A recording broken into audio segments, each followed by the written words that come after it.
think being couple is one of the most dangerous places you can be. Because when you have nothing, like I was at one point before, I actually did anything that I could in order to make something happen.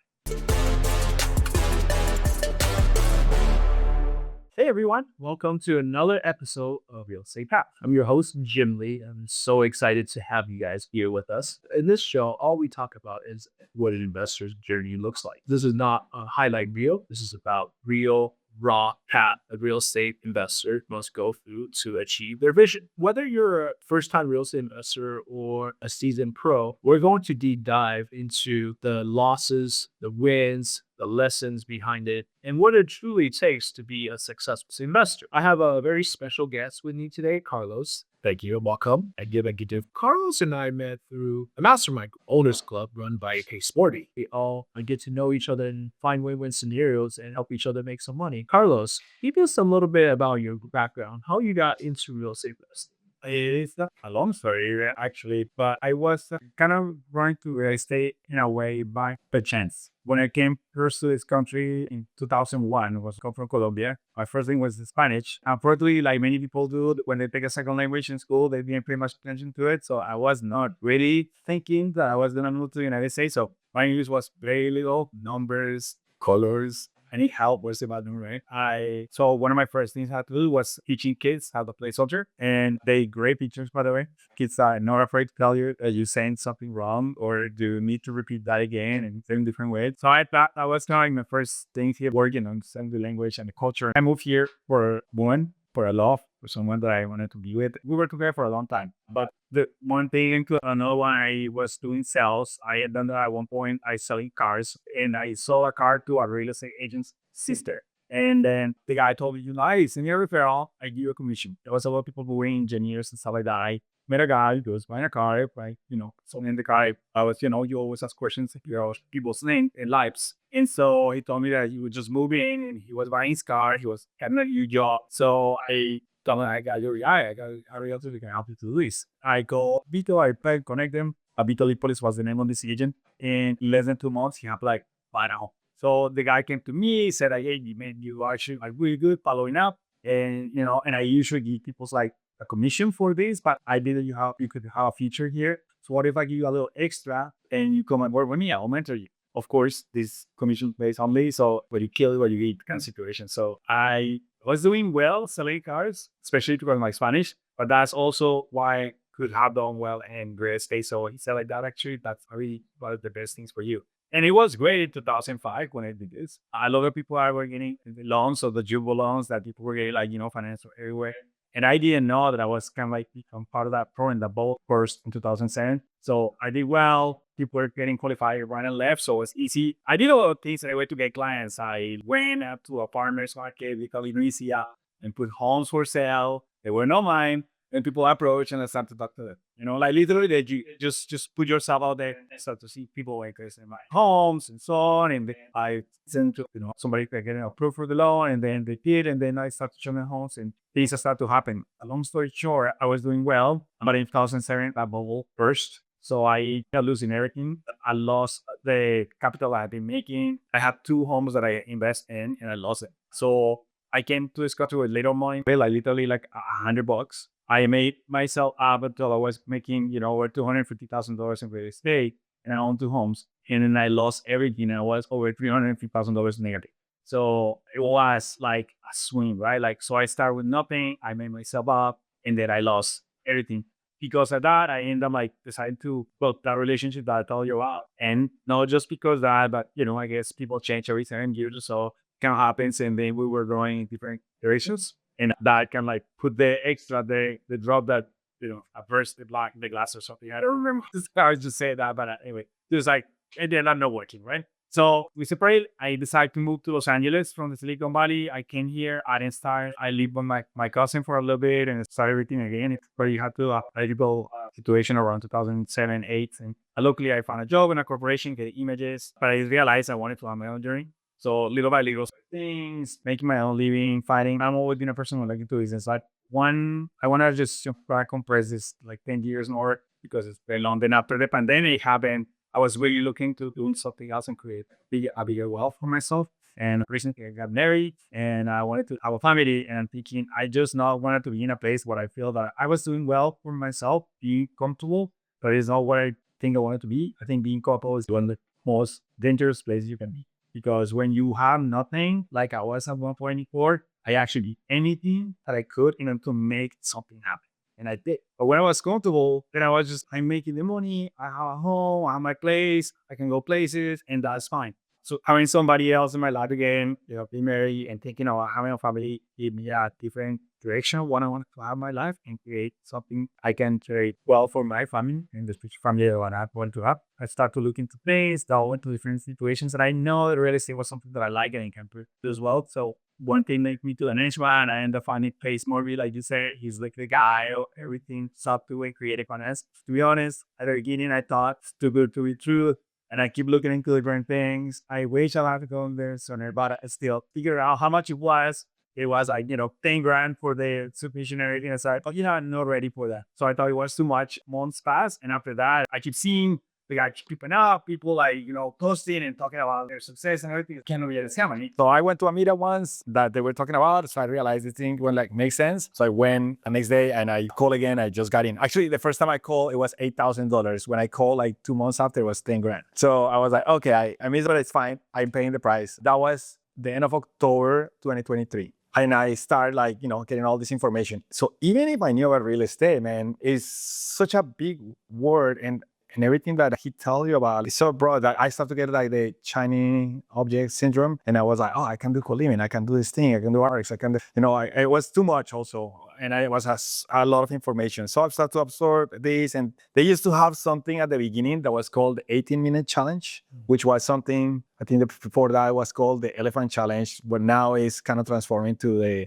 no one left behind challenge. It's like where you bring in people who just got into the community to connect with people who have been doing deals or have been there for a long time and, try to make something happen. So at the beginning, I was introducing myself in the Facebook group, started making phone calls, started to figure out what was happening. So when we did introduce this challenge was about connecting with the OG of the people in the community. I started to connect with people and figured out who I could work with and make phone calls. First thing I wanted to double was, of course, wholesaling so I can make money quicker and recover my investment. And I find Matt Starr, who became my partner, who is my partner at the moment. Matt Starr is somebody who got in the community a little before than me, like a year and a half before than me. And he actually was on stage on the last Squad Summit. He's the guy who got the jacket, the first OC jacket, the Owners Club jacket. And he told the story how he was living in a parking lot in his car in Arizona. And then he started to make calls and everything here. He's an Owners Club right now. He's my partner. So that once I was talking about what it takes when you have nothing, what you will do in order to make something happen, right? That's a great story from there right there. I met him, I started making phone calls. He is a closer. He's great in the phones. He's very eloquent and very articulated, so very knowledgeable. And we started to doing things, calls, and he was the closer of the deals. We started to make things happen. I was not the only one. He literally, we were around 12 to 16 people calling all newbies. And he was kind of the person who was helping us to driving us through the process. Then a Squad Up Summit happened. I decided to go to Squad Up Summit. That was in Orlando, Florida, 2024. And, we met in person, we're talking, we're hanging out, we're already making things happen, our deals happening in our team. And it's the first time that Owners Club was announced to the community to start into that mastermind. We were talking with Matt, and then we talk a little bit, kind of as the pitch is there and you let's go and do it. So we talk and we decide that this could be a great partnership we can bring different things into the table, especially because we wanted to work with raps, and which is a lot of the target are Hispanics, and that's my forte. Of course, I speak Spanish. And then he and I decide to join the Owners Club in 2024. We started there. We started our partnership. And it's been definitely a whole journey. The mastermind of the Owners Club is different than Sub 2. When you get into Sub 2, you're in for life and you're working with the community. And Owners Club is every year, if you want to stay on, you renew your membership. So we've been over here for a year. There's a lot of things that happen. This year, we get a more focus in what is our vision, where we wanted to go. We create this something that we call the Mount Everest, and it's something that pays us all the time. What is Mount Everest, what you want to do. So our Mount Everest is help in the next 5 years, 1,000 people to achieve the goal of getting a home, and especially the ones that are not qualified. And we're doing it to reps. which is all those deals that a lot of people are wholesaling in the community, and which we also do because we have an acquisition team and wholesale deals. All of them cash flowing for investors, especially the interest rates are changing. They're not as low as they used to be. Also, there's taxes and other different things that are more difficult for investors to cash flow on deals when they just buy a wholesale deal. Home street buyer, is somebody who doesn't care about that. It just wants to get a home. And there's a lot of people in the United States that are some kind of in a penalty box, if you call it. They go to a bank and they could not qualify for different reasons. The pandemic happened. They maybe have different struggles through the pandemic. That was in 2020, 21. And they're doing good now, but their credit is not as good as they used to be, or they have some kind of bankruptcy or something that happened in that period of time. But then they are doing okay now, but a bank will not qualify. There's people who actually have their own business, they're entrepreneurs, maybe like you and I. And then, I do all my deductions as all they can, So if I show like in paper, a bank will not like too much what I make. And there is many different people who cannot qualify for different reasons, right? When we wrap them, we actually can do it in an easy way. We can qualify a person in a different way that a bank does, and then still bring them into the first time home. In that same way, we actually want to bring like a fractional ownership for people to invest. And I don't know, you see like the Gators a lot of times there's the Gator community, which is the people who actually lend the money. And our community is sub two, is people wholesale, do the deals, and the people who do the money is the Gators. A lot of people are like lending money to people to buy and hold deals. But unfortunately, sometimes I've seen that not everybody knows what they're doing. And then when they do those buys and hold, they are buying some properties over like they buy in sub two. So they have to wait a long time before they can refinance or do anything to pay off the loan from the Gator they given in order to acquire the home. And our strategy will actually want to get people to invest. So we buy homes and we're gonna end up buyer with a wrap, which come with money down to pay the entry fee of that home or the down payment. And then we also make money and the spread of that interest rate, since we got the home in a sub 2 deal at a 4.5 interest rate or 4.7 interest rate or something like that. And we finance a new owner and around something like that is competitive with the markets, around 6.5 or up to 7.5, depends on what we see, what is the risk, even 8, it depends. But it still is not like crazy interest rate compared to the interest rate right now, that we make that money right then in that spread and the interest rate. And then we recover the money for the investors from the down payment on the new owner. So that's kind of like what our model is, and our Mount Everest provide people and help them to like get their first home, and then through wraps and then sub 2 and seller finance, and then bring investors to like can get into these kind of deals and help us to like scale what we're actually doing, so we can acquire more homes in our business and then pass it to the new buyers. That's kind of it will be like a 360 of our business model and what we do. So I resonate so much with your story, starting from just being an immigrant. I'm an immigrant too, MIT, made in Taiwan. That's where I'm from. Oh, I love that. I didn't know that. Okay. When I first got here, I was a short, fat, chubby kid with a thick accent. I tucked in my shirt because in Taiwan we tuck in our uniform. And so my first question to you is, I had issue in school where I got made fun of, I was bullied in some ways, and I identified myself as a natural introvert. And that kind of stopped me from communicating, articulating my thoughts to the world. I've been scared for the longest time. So for you, when you first got here as an immigrant, you briefly touched upon how you said, okay, even though English is not my first language, I'm still going to go at it, find what it is I'm passionate about, and I'm just going to take action. What have you seen when you're going through that phase? Did you feel like this was holding you back, or did you leverage the Spanish part of you? Because I know that as I progress my career, I noticed that being a bilingual is an advantage. It does give me leverage into areas, opportunities where I never would ever encounter if I wasn't. Like you said, definitely is something I can leverage, and it's an advantage right now I see. But because exactly what you say, when I was a kid, I got also bullied when I was a kid for different reasons. I'm not an introvert, I'm an extrovert, but I'm still some kind of times shy. Depends on the situations, right? So what happened is when I moved here and you started to do something, and I wanted to get at it, like you say, but at the same time, I'm shy, I'm nervous, and my mindset is not right. I feel like that I don't speak English well because I have an accent, because I'm an immigrant. All those, it's just things that are going to hold me back. That's the only thing I see. And I think that's what happened to a lot of people, no matter what. Whatever is happening, something is on our heads, whatever we're thinking, whatever, because I'm not tall, or because I am not half, or I'm not blonde, or because I'm not white, or because I don't was born with money, or because I didn't went to school, or because I did whatever.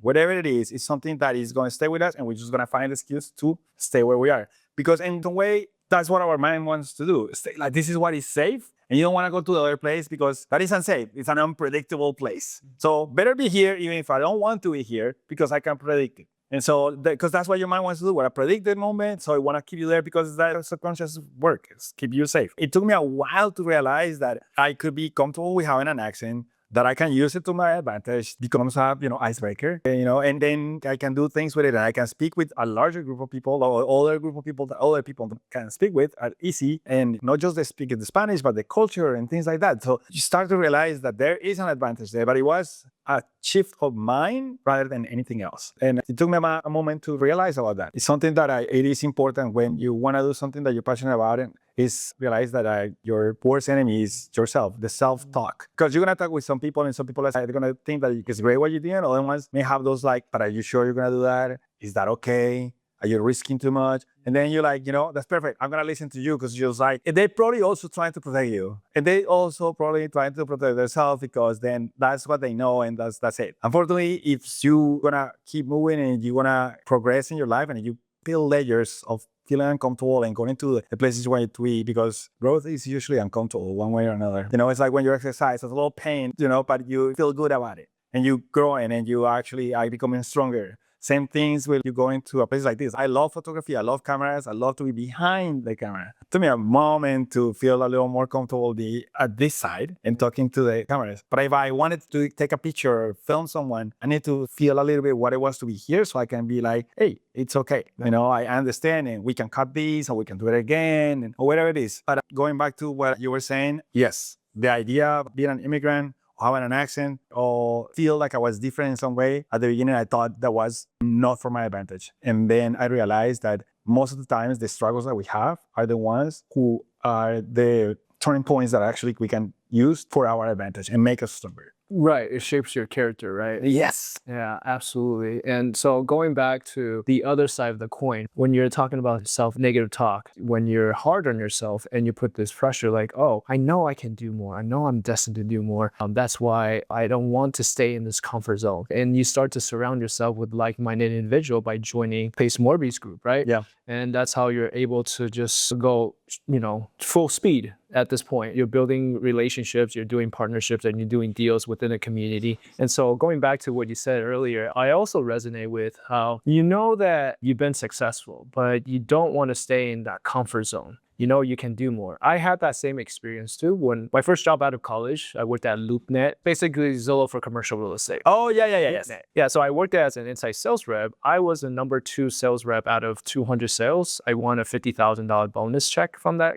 job, made almost quarter at that job. And that was my first job out of college. Because I worked 12 hours a day, I was relentless. It's like going back to what you shared. I was in a desperate position. Before I got that job, I was jobless for a year and a half because I graduated in 2010, which, as you know, it's right after the 2008 subprime mortgage crash. Yes. Right. So it was tough for me to find a job at that point, but I was pretty persistent. And finally, a year and a half later, I found that job. I worked as the hungriest worker in the company.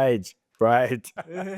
I totally relate where you're coming from. So I put 12 hours a day. I even took my work home on weekends just to practice my sales skill and basically rehearse my speech. Anything I can do to give me any sort of leverage to do better as a salesperson, I did that. That fire kind of got extinguished after I left that job because I got comfortable for the next 10 years. And in this past few years, I think about those days. I wish I can get that fire, that drive back. Again, as soon as I started thinking about that and I started asking for that as a prayer, I started failing hard. That's why. Oh my God. Right. So failing as in like one of the things I failed was I'm a multifamily syndicator. I raised capital for deals. 2 of the deals I got involved in 2022, they're both on bridge loan. Now, bridge loan is on variable rate. Yes. So when the Fed hiked the rates, it put those deals under the water. So I managed to save one deal through capital call, but I didn't save the other deal. I practically lost all my streams of income because of those 2 deals. So I had to pivot really quickly because I still believe in the power of collaboration. Yes. And so I started my own real estate meetup, which is what you guys do as well, a year ago,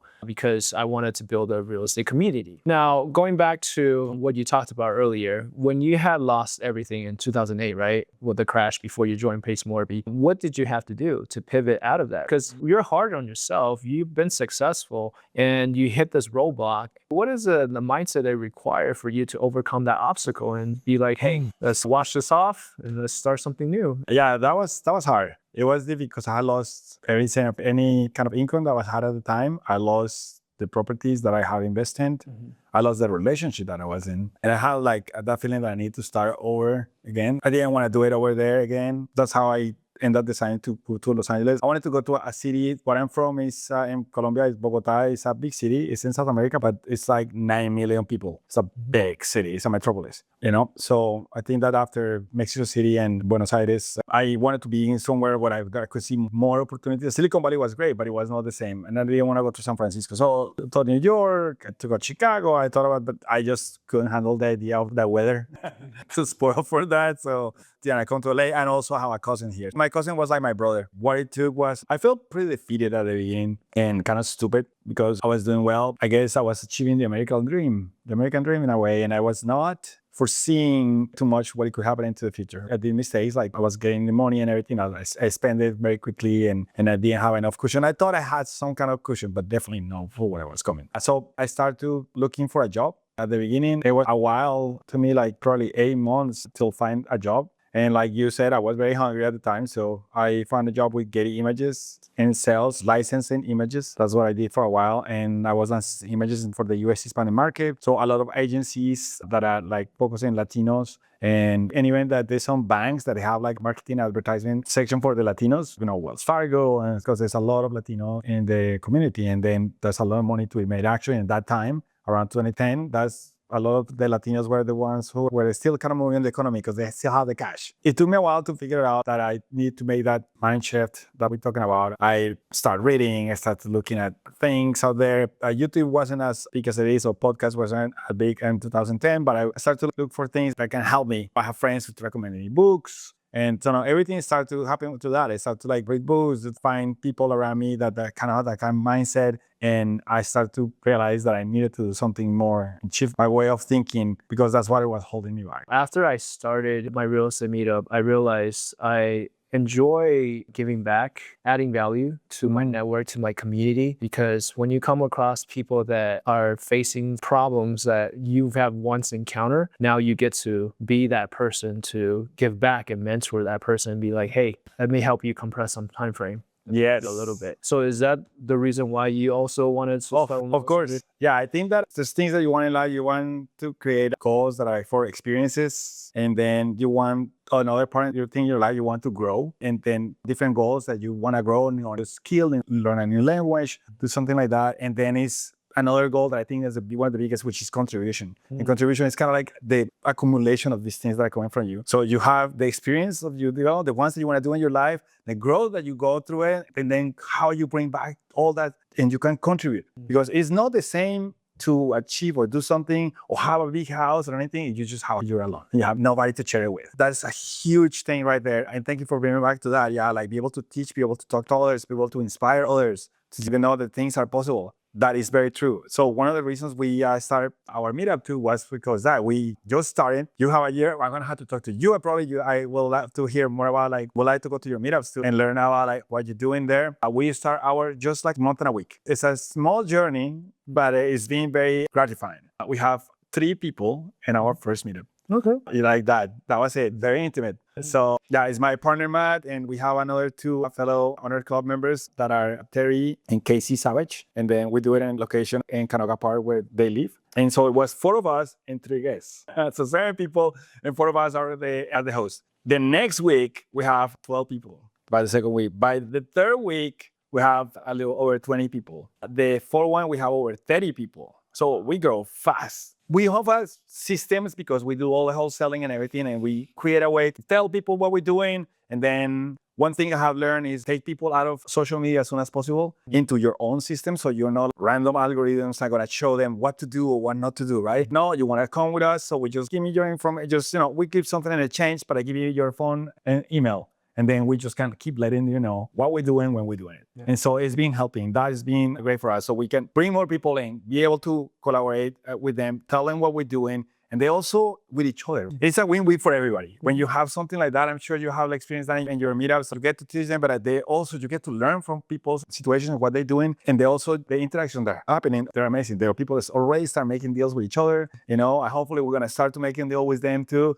Yeah, because we really love that. We like the idea of like doing things together. We actually have our first, because we've been wholesaling most of the things that we're doing, and with my partner Matt, but we do have our first hold, and a small multifamily, tiny, 5 units. But for us, was great achievement. We actually closed, it's going to be 3 weeks ago on that one. It's in Stephenville, Texas. 5 homes, like a townhouse style, like just next to each other. 3 bathroom each one. And it's a half mile from a university. So we acquired this, and it's a co-living style. So it's for students. Each one has a better bathroom. So even if it's 5 units, it's 15 doors. And we rent them all, and they're all like 100% occupied right now. It's great. Also, we did this through creative financing. We did seller finance. We negotiate. Actually, my partner Matt, I told you, he's the closer, negotiate with the seller, and we negotiate who was the builder. And these units were built in 2023, so pretty new. But he is not an operator. He's a builder, and somehow he ended up with those properties for a little while because he had somebody start manage it for him,